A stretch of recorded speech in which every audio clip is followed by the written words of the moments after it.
জামাতে রাসূল নিজে অসুস্থ হয়ে গেছেন, সাহাবাই কেরামের কাঁধে বর করে নামাজে গেছেন। সুবহানাল্লাহ।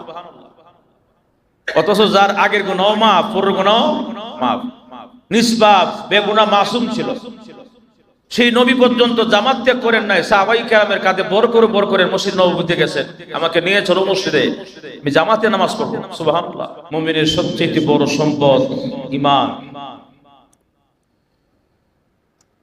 ঈমানের সম্পদ এমন এক সম্পদ, যে সম্পদের দাম এত বেশি, কেউ যদি একবার শুধু করে লা ইলাহা ইল্লাল্লাহ মুহাম্মাদুর আল্লাহর রাসূল বলেছেন দাখালাল জান্নাহ, সে জান্নাতে প্রবেশ করবে। সুবহানাল্লাহ। কালিমা আমরা এনেছি, ঈমান আমরা এনেছি কালিমা গ্রহণ করে, কালিমা পড়ে, সকলেই আমরা ঈমানদার। কিন্তু ঈমান যে আমরা এনেছি, ঈমানের কিছু করণীয় আছে, বর্জনীয় আছে, এগুলোর দিকে আমাদের মোটেও ভ্রুক্ষেপ নাই। কালিমাটার পাওয়ার এত বেশি,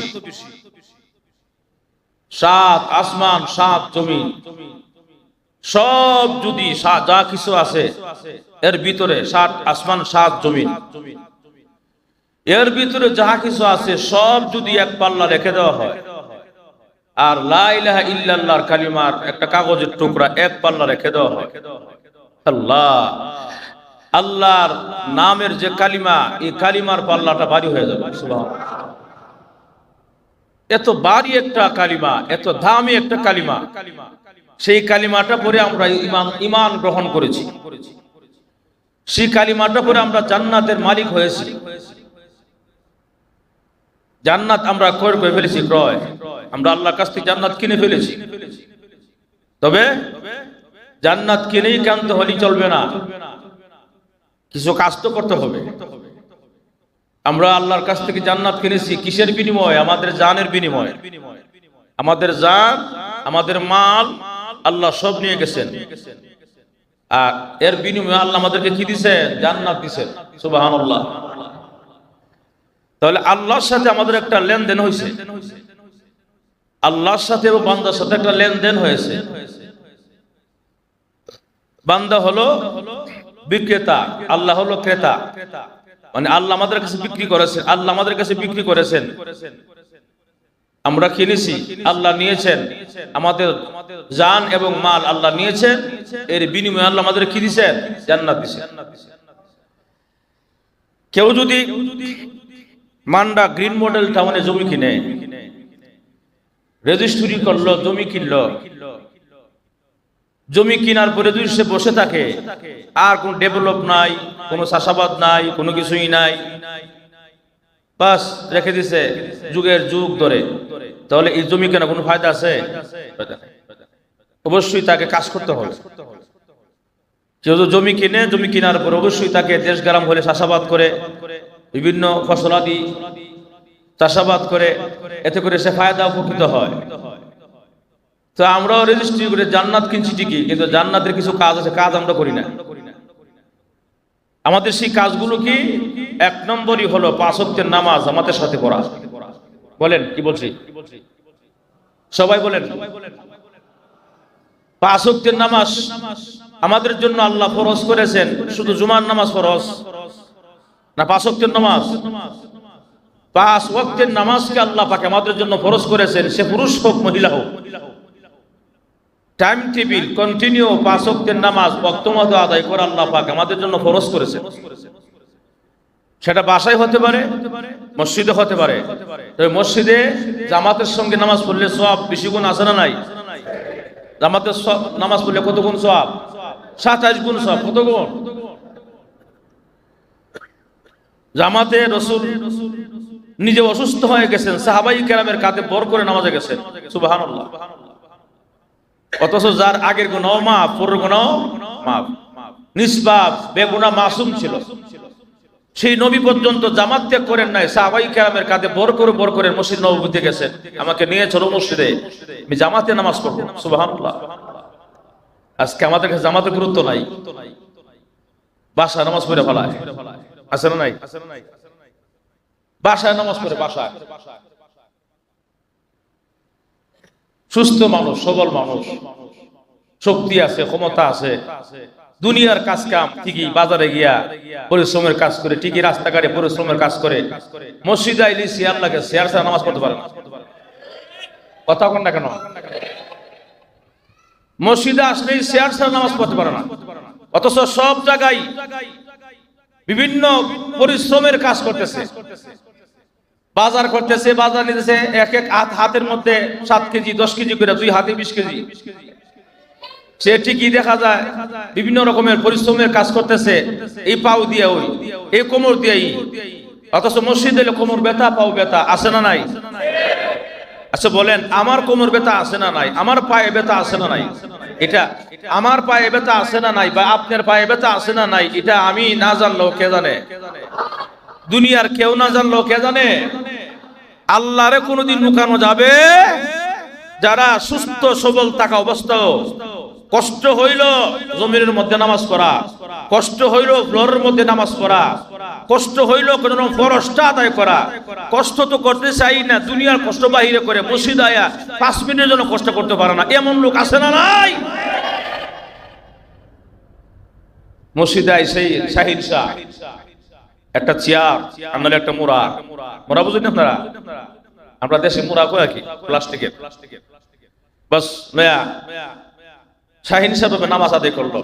তুমি দাঁড়াইলা কার সামনে? তুমি যে চেয়ারে বসলা, তুমি এমন একজন ব্যক্তি, এমন একজন সত্তার সামনে দাঁড়াইছো যে সত্তা 7 আসমান 7 জমিনের মালিক।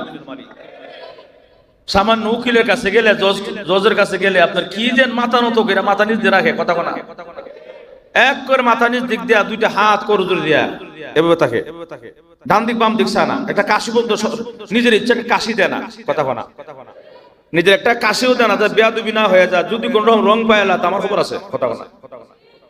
সাধারণ একটা উকিলের সামনে, সাধারণ একজন জজগুরের সামনে, জজের সামনে যদি আপনি কোর্টে গিয়া মাথা নিচু করেন, নত হয়ে থাকেন, কোনো লড়াচড়া নাই, মিনতি, একদম নম্র ভদ্র, 7 আসমান 7 জমিনের মালিকের চাইতে কি কোর্টের দাম বেশি হয়ে গেছে গা?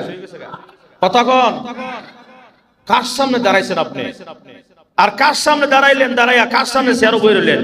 জিন্দিগিতে কোর্টে গিয়ে কেউ সামনে, কোর্টে কোন জজের সামনে গিয়ে চেয়ারে বসবো নি? কেমনে বোঝাই?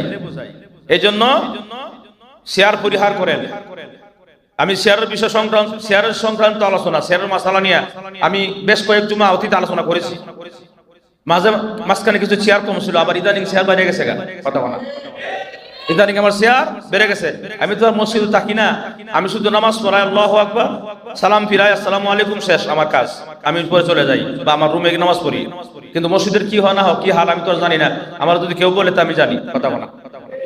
তা আমার নলেজে দিল বেশ কয়েকজনে যে শেয়ারের গতি বাইরে গেছে, আবার শেয়ারের যে প্রচারণা আমাদের মসজিদে আলহামদুলিল্লাহ সুস্থ সবল মানুষ, মোটা মানুষ, স্বাস্থ্যবান মানুষ সব কাজ করতে পারে, শেয়ারও এসে নামাজ পড়ে, কথা বলা। বেয়াদবি করেন না, বেয়াদবি করেন না। বলে কার সামনে বেয়াদবি করলাম হুজুর? আল্লাহর সাথে বেয়াদবি, কথা বলা। কার সাথে বেয়াদবি? আল্লাহর সামনে দাঁড়াইছো তুমি, চেয়ারে বসে সুস্থ থাকা অবস্থা, ইস্তাফতি কলবাকা, তোমার কলবকে, তোমার মেধাকে জিজ্ঞাসা করো, তুমি কি আসলে চেয়ারের রোগী নাকি সত্যি তুমি ফ্লোরের রোগী? তুমি যদি ফ্লোরে পড়িয়া কষ্ট হইলেও তুমি করতে পারো, চেয়ারে পড়া তোমার জন্য সম্পূর্ণ নাজায়েজ, হারাম, জোর ঠিক কিনা? যার সুস্থ সবল আছে, যে কষ্ট হইলো, সামান্য একটু কষ্ট হইলো ফ্লোরে পয়সা পড়তে পারে, ফ্লোরে সকলের সামনে দাঁড়ায়া চেয়ার ছাড়া নামাজ পড়তে পারে, অবশ্যই একটু কষ্ট হইলো সে দাঁড়ায়া সবার সামনে জামাত পড়তে হবে, সবার সাথে একসঙ্গে জামাত পড়তে হবে। এটা যদি সে করতে পারে অবশ্যই তার জন্য উত্তম, যদি করতে পারে তারপরও করে না, একটু মজা, একটু আরামের জন্য চেয়ারে বসে সে হারাম কাজ করলো, নামাজের মধ্যে আইসা সে আল্লাহর সাথে বেয়াদবি করলো। আর বেয়াদবদের নামাজ কোনোদিন কবুল হবে? আমি এসে বেশি কিছু বলবো না। যদি মেধা থাকে, যদি বুঝবান হয়, একটু যথেষ্ট, আর বেশি লাগে না, এত বেশি দরকার নেই তো, একটু যথেষ্ট। আল্লাহ পাক আমাদের সকলকে বুঝদান করুক, আমিন কর। না আরো জোরে কোন আমিন। আল্লাহ রাব্বুল আলামিন বলেন ইন্নাল্লাযিনা আমানু ওয়া আমিলুস সালিহাত, যারা ঈমান আনবে এবং আমলে সালেহ করবে, নেক আমল করবে। প্রথম নম্বরটা হলো ঈমান, দ্বিতীয় নম্বরটা হলো কি নেক আমল। যারা ঈমানও আনছে নেক আমলও করে, কানাত লাহুম জান্নাতুল ফিরদাউস নুজুলা, আল্লাহ বলেন তাদের জন্য রয়েছে আমার জান্নাতুল ফিরদাউস, সবচেয়ে বড় জান্নাত। সুবহানাল্লাহ। মানে জান্নাতুল ফিরদাউসের উপর আর কোনো বড় জান্নাত নাই, সবচেয়ে বড় জান্নাত হলো জান্নাতুল ফিরদাউস। এজন্য আল্লাহ রাসূল হাদিসে বলেছেন যদি তোমরা দোয়া করতে হয় তাহলে শুধু জান্নাতের জন্য দোয়া করিও না, জান্নাতের জন্য দোয়া করতে চাইলে বড়টার জন্য দোয়া করো যে আল্লাহ আমাকে জান্নাতুল ফিরদাউস দিও। জোরে বলুন সুবহানাল্লাহ।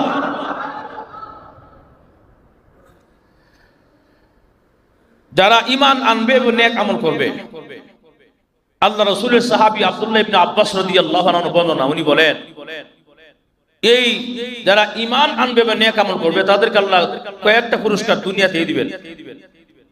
এক নম্বর, খুব খেয়াল করেন, যারা ঈমান আনবে এবং নেক আমল করবে, মানে আমরা সকলে ঈমানদার, কোনো সন্দেহ নাই, কিন্তু ঈমান আনার পরে কিন্তু আমরা নামাজ পড়ি না, ঈমান আনার পরে কিন্তু সুদ খাই, কথা বলা। অথচ ঈমানদারের কাজ কি ছিল? সমস্ত গুনার কাছ থেকে দূরে থাকা, নেক আমল কষ্ট হইলো করা। কিন্তু আমরা নেক আমল করি না, কষ্ট হইলো গুনার কাজ করি। বুঝা কথা কইছি? কষ্ট হইলো গুনার কাজ করি, গুনাহ করতে করতে আমি ক্লান্ত হয়ে যাই, আপনি ক্লান্ত হয়ে যান, তারপরে গুনাহ করা ছাড়ে না। কিন্তু নেক কাজ করে আজ পর্যন্ত আমরা দেখি নাই কেউ ক্লান্ত হইছে। নেক কাজ করে কেউ ক্লান্ত হয় নাই, কিন্তু গুনার কাজ করে ঠিকই ক্লান্ত হইছে, কথা বলা। হয়রান হয়ে গেছে, পেরেশান, শুধু গুনার গুনাহ, গুনার জন্য পাগল। তো রাসূলের সাহাবী বলেছেন আব্দুল্লাহ ইবনে আব্বাস যে দুইটা কাজ করবে, নেক আমল এবং ঈমান। ঈমান যে আনবে, নেক আমল করবে, দুনিয়াতে প্রথম নম্বর পুরস্কার হলো আল্লাহর রাসূল বলেছেন এবং রাসূলের সাহাবী বলেছেন যে প্রথম নম্বর পুরস্কার হলো দুনিয়াতে তাকে চেহারার উজ্জ্বলতা বাড়াই দেওয়া হবে। সুবহানাল্লাহ।